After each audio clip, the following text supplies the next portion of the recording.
KMTV seen chaîne YouTube bu leen di indil ay xibaar yu wóor te leer. Par rapport ak TER bi vraiment dañuy rafetlu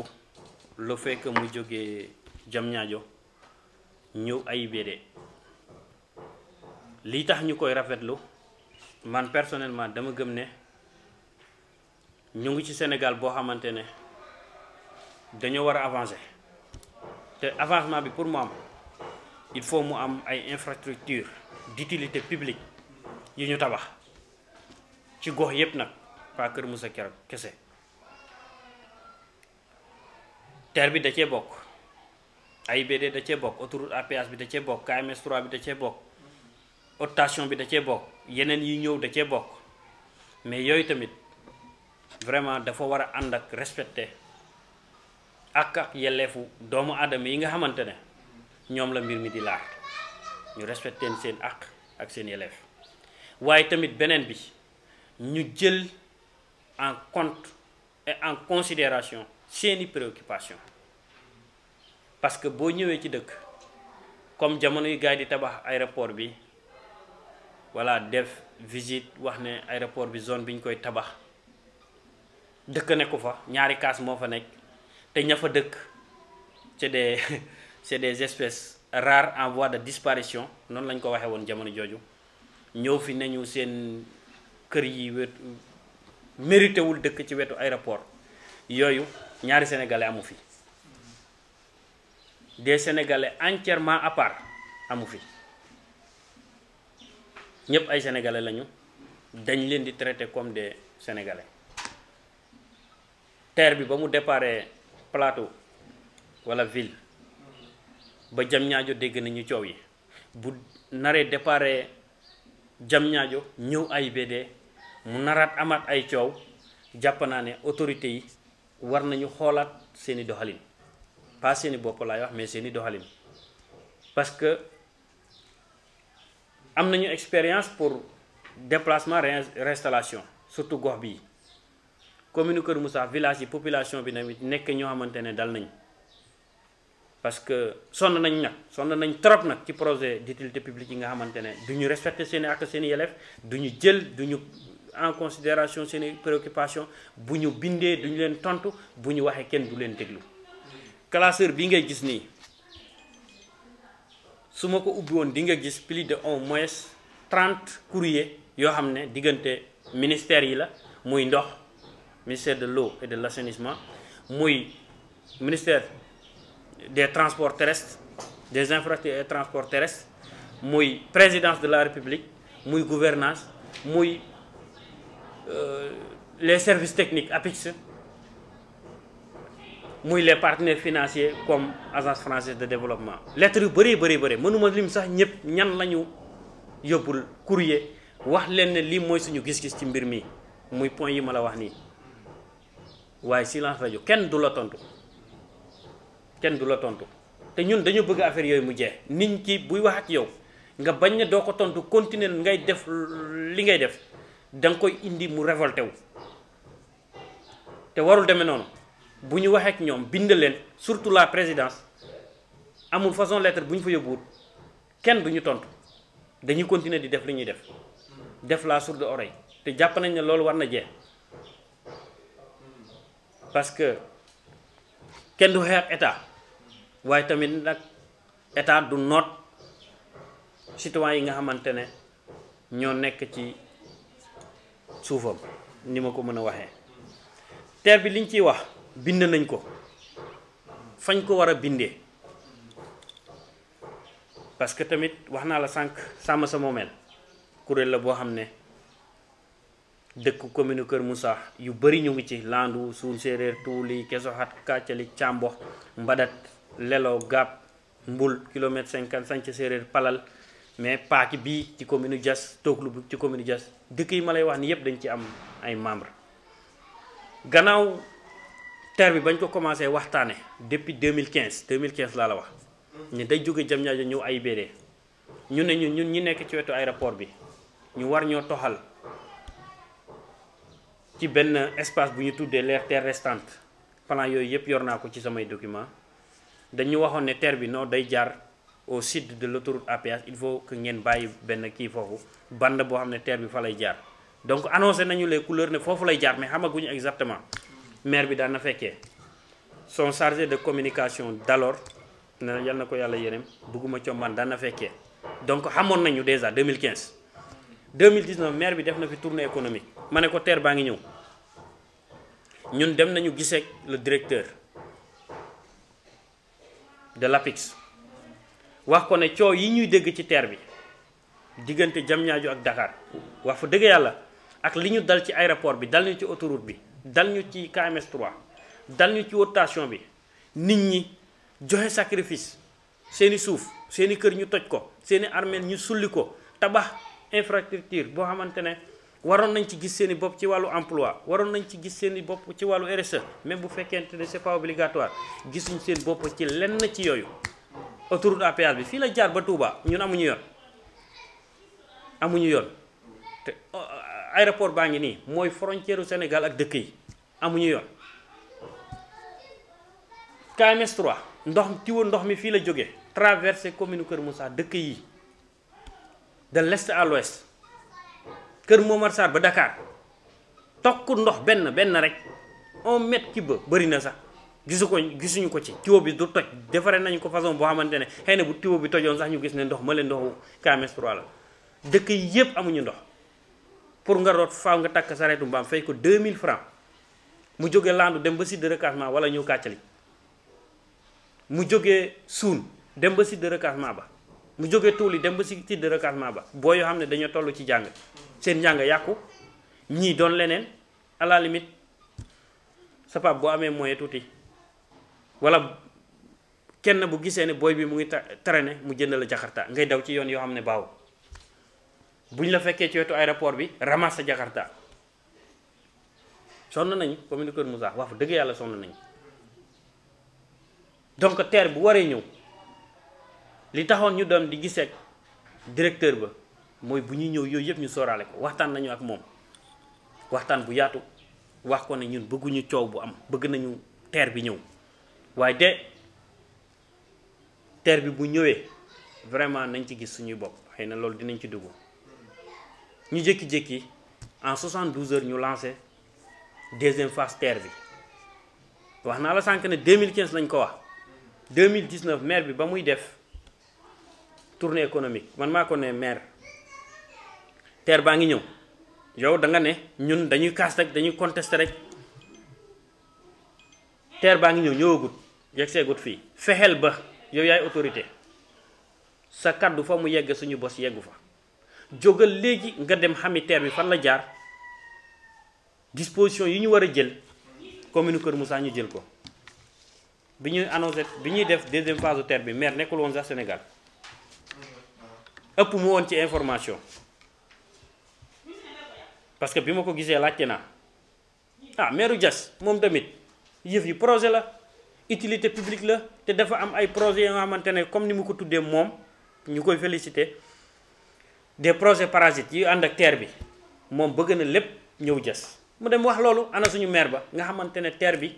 ñetti commune la traversé ñett Diamniadio Sébi Kër Moussa ba muy dugg commune Diass ci emprise AIBD la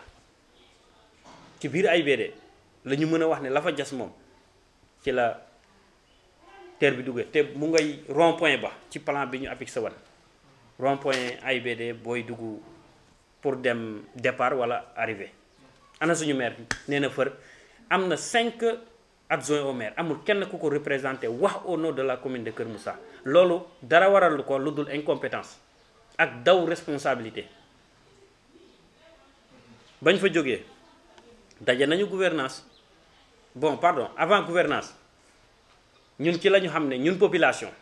nañu jëlal suñu bopp li xew parce que ñii bu ñu leen yaakaaree du ñu dem malheureusement waa Kër Moussa ñoo tànn ne moom moo fiy nekk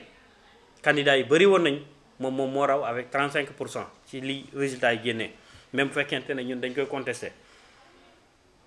ci la ñu jël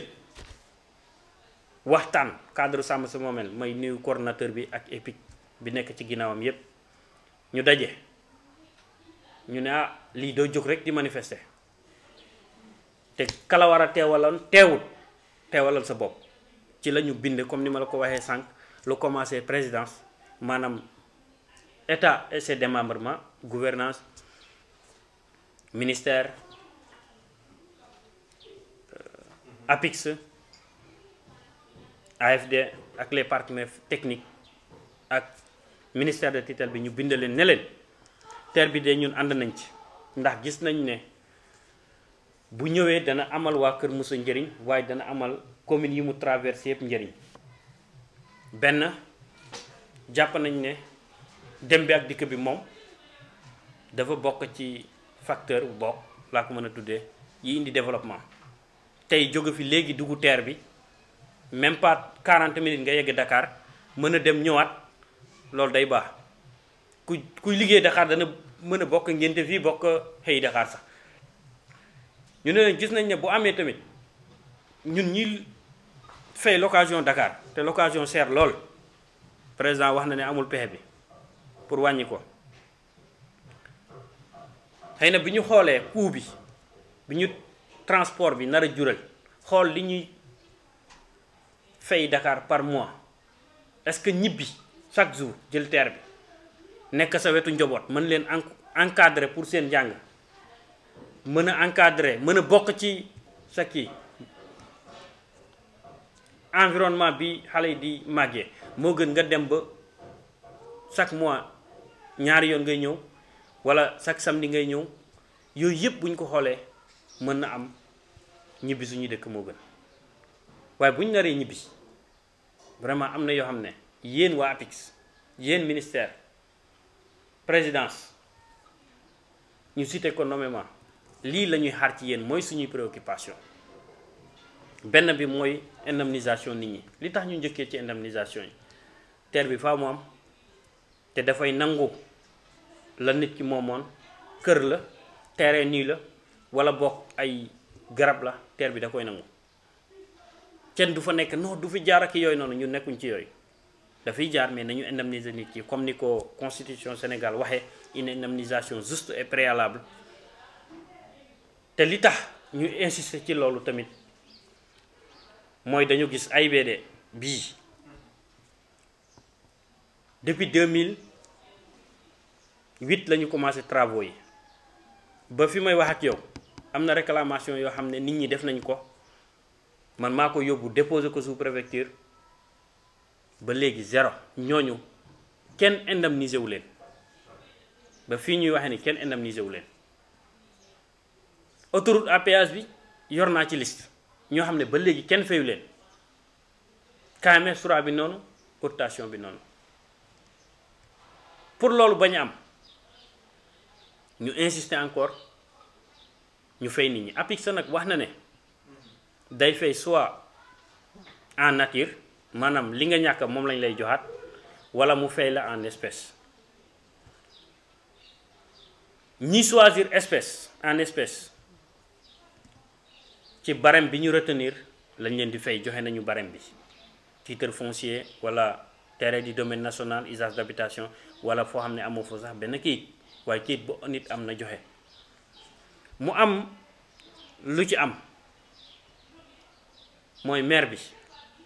commune Kër Moussa moom moo wax ne pare na pour ñi nga xamante ne ñu ngi les 191 impactés de la commune de Kër Moussa ñi ci am terrain nii mu jox leen benn lotissement bu mu am à Landou man bi mu waxee loolu dama daal di téye sama gémmiñ ma xam ne moom wax na erreur bu rëy parce que bi ñuy lancé travaux yi ba fekkoo bokkoo xamoo nga dem ba réunion ak autorité gouverneur waa APIX sa ñëw préfet sous préfet eaux et forêt population bi ñëw chef de village président CVD yi nga ne commune Kër Moussa dañuy liggéey ci biir commune bi te duñu informer maire il faut ñu impliquer maire nga kaas loolu ba pare ñëpp reconnaître na ne wax nga dëgg donc xamoo dara ci projet bi yow ak ña nekk village yi ñoo yem te yow yaay autorité kaas nga autorité nanguñ ne wax nga dëgg njuumte la yow ñu présenté kenn xamul lu la jàpp nga ne ñi ñu war a indemniser ci terrain nii pare nga pour jox leen yow foo am suuf surtout nga joxañ benn dëkk ne Landou moom moo ko wax mais c'est extrêmement grave. xamoo ñaata la xamoo ku nekk ñaata la lan la am dimension terrain bokk am nga lotissement bi c'est pas encore effectif dañ la wax ni indemnisation bi na nekk juste et préalable na nga jox nit ki moom mu jóge foofu yow amagoo benn information ci projet bi da nga ñëw toog ak chef de village ak président CVD yi ñu def présentation ba pare nga ñëw wax loolu te APIX sa wax na day indemniser en nature et en espèce doo ko déglu mu wax la moom nan la fas yéene def ndëgam dana woote waat mu tëb rek wax ne pare na moo indi pëccëxoo bii mais tey barème bi ñu APIX sa wan waroon na nekk ne population bi ñu nar a indemniser te ñu identifier leen ci loolu la ñuy waxtaane barème bi ndax baax na wala baaxul li tax ma poser question boobu indemnisation commencé wul terre bi autoroute bi dafa indemniser nit ñi AIBD dafa am barème yeneen sociétés yi nga xamante ne am nañu fi suuf di jaay dañu am seen barème boo xam ne mètre carré u suuf fii dañ ko xayma est-ce que bi APIX di proposer nit ñi ak boobu benn la waroon na ko xam moom tey AIBD ci plan de restauration fi ñu construire site bi barème bi da ko def 12 000 francs le mètre carré 12 000 francs le mètre carré boo jëlee la société bii plateforme Africa Charles bii jaay suuf ci gox bii dinañ ci ñëw 200 mètres carrés boo koy jaay 1 500 000 c'est pas 7 000 francs le mètre carré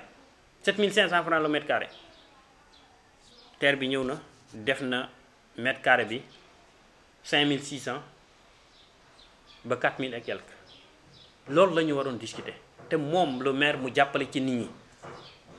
mu wax waa APIX ne wax fa dëgg yàlla nit ñi bëgg nañu indemnisation en nature bu fekkente ne c'est possible ndax am na fi bu dee suuf la waxuma suuf terrain tool par exemple que amoon tool ñu jël ko ak yooyu noonu waaye bu dee terrain la bu nit ki moom ñaata hectare la ak yéen boo leen ko naree fee en nature hectare yooyu fan ngeen koy jëlee loolu dafa waroon leer mais maire tëb rek wax ne war na kii moo tax nit ki da ngay ñëw nga am 1 hectare am ci terrain yu bëri gars yi ne la ñaari terrain lañ lay fay wala ñett nga bañ mënoon na ñàkk vraiment mënoon nañu éviter loolu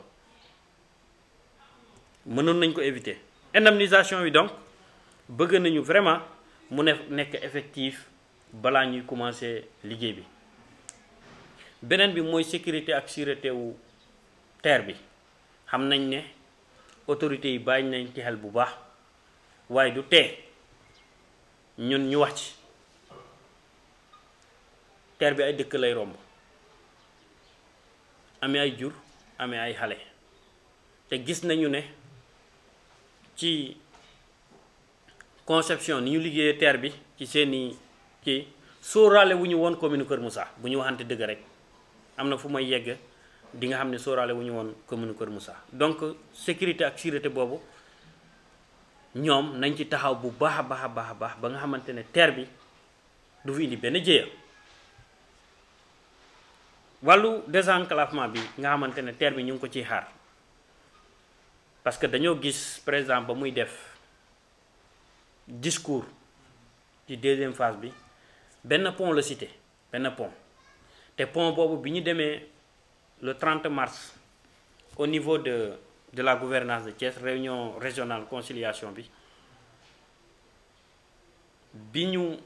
agent APIX se présenté mooy seen directeur de libération des emprises de l'environnement et de libération des emprises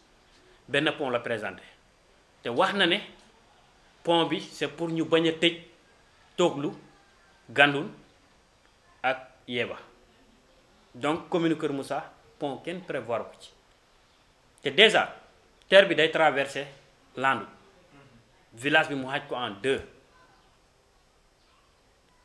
bu pont amul ci zone boobu Landu jëm suul cela veut dire que diggante dëkk yooyu oto moom c'est fini kenn dootul jóge oto fii dem fale diggante dëkk ak dëkk kër ak kër waxuma la dëkk ak dëkk sax waaye kër ak kër ku yor oto da nga koy gaare fii yëg ci passerelle wala soo mouton yi ma gis ñu def ci plan bi nga jéggi waa ki nar a indi béton ki nar a indi fer ki nar a indi ndox ki nar a indi suuf ki nga xamante ne oto ambulance la wala oto clando moo nar a jële malade fii yóbbu ko district de santé ba fu ñuy jaar pour wax la ne conception wu plan bi ñu nar a construire terre bi musuñ ci sóoraale Kër Moussa maire bi ne teg lii la sàmm sa moomeel bind ci kayit jox ko autorité yëpp wax leen ne terre bi danger bi ci gën a nar a am mooy enclavement tëj bi ngeen nar a tëj commune Kër Moussa parce que bu boobaa su ma fi jógee ak sama oto mën naa dem jël péage bi dem waaye ku jóge tuuli amatoo accès ci péage bi lu dul da ngay dem ba sebi nga ko mën a jëlee man bu ma fi amoon malade yëpp ko ci oto léegi nii pour yóbbu ko suun gannaaw autoroute à péage bii damay dem ba sebi wiiri jaar puut wàcc doo ko wàcc suun loolu malade boo ko def sax mu faatu te heure bu ne lañ fiy jële malade di yóbbu muy jigéen ju wérul ak xale ak mag ak lu ne donc loolu wàllu pont boobu nañ ci xalaat te pont traversée bi yaatu na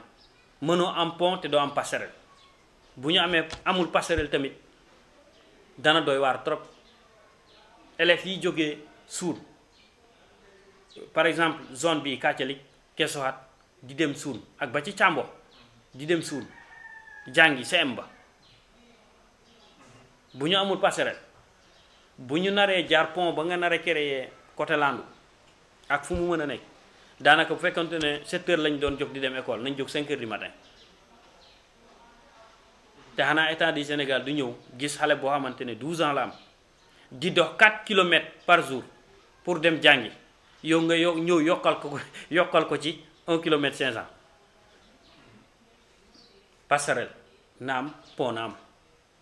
beneen bi ñu wax ci wàllu désenclavement bi te bind ko wax ko autorité yi ñu remercier gouverneur parce que wax nañu carrément ne lettre bi ba mu ci jotee ba muy dem réunion ministère de l'intérieur pour ñu valider plan de réinstallation au niveau de la deuxième phase yóbbu na ko porté na dossier bi au niveau du ministère te jàpp nañ ne dinañu fa am oreille attentive beneen bi mooy gaar xam nga wax naa la sànq ne lu baax li nga xamante ne gis nañ ko ne terre bi bu amee ña nekk Dakar sax loué fa mën nañu di wàcc seeni kër chaque jour parce que ñooñu ñoo nar a nekk les clients ni ma ko waxee quotidien les clients quotidiens pardon ou terre bi chaque jour dañ fay dugg dem chaque jour dañ fay dugg ñëw bu fekkente ne amuñu gaar baa ngi AIBD boo naree jóge fii par exemple ñiy xëy teel 8 heures 6 heures nga jóg war a jëli terre bi AIBD wala war ko jëli sebi mais dox dem sebi sax moo koy gën a yomb daanaka donc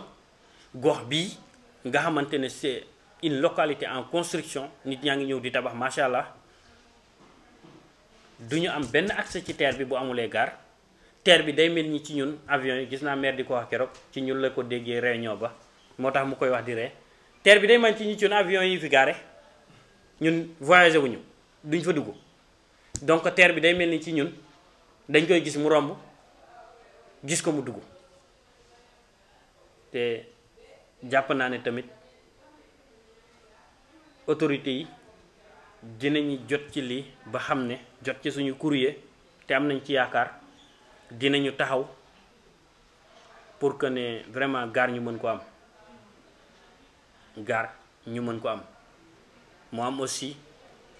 aménagement boo xam ne ku wàcc ci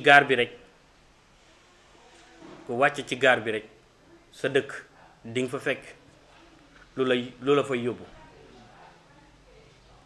ci lu gaaw loolu dana yokk aussi emploi yi ñu doon wax sànq ne gisuñu suñu bopp ci